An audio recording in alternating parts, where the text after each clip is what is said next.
Hello, I want to introduce my contribution to the CHI 2023 workshop on integrating individual and social contexts into self-reflection technologies. My contribution is the socio-technical design and embedding of Rebo, the reflection guidance chatbot, and I'm writing to theme 1 of the workshop.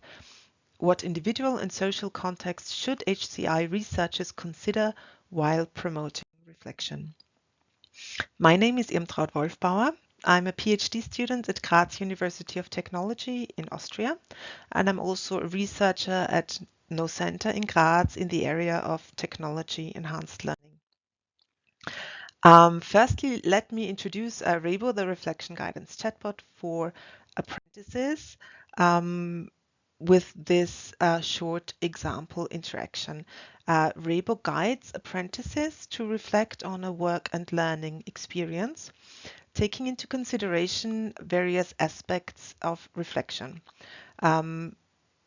These are description, judgment, emotions, learning, and planning.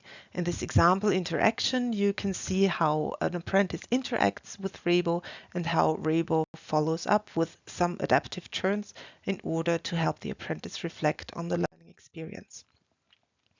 In my workshop paper, I describe the contextualization through human-centered design of the chatbot.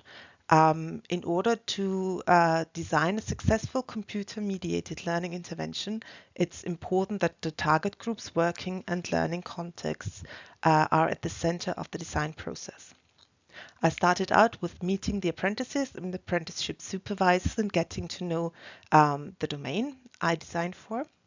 Then I conducted a pre-study on apprentices' computer usage and self-efficacy in form of questionnaire, several semi-structured in-depth interviews on the apprentices' community of practice and learner identities. And throughout the whole design process of the chatbots, I maintained close collaboration with apprenticeship supervisors and the apprentices for constant flow of feedback. The second topic I write about is socio-technical embedding of Rebo. Here I describe how essential it is to embed a computer-mediated learning intervention into the context where it is used so that it makes sense in the working and learning environment of the target group. Okay, I'm really looking forward to seeing you at CHI and discussing everything in more detail at the Self-Reflection Technologies workshop.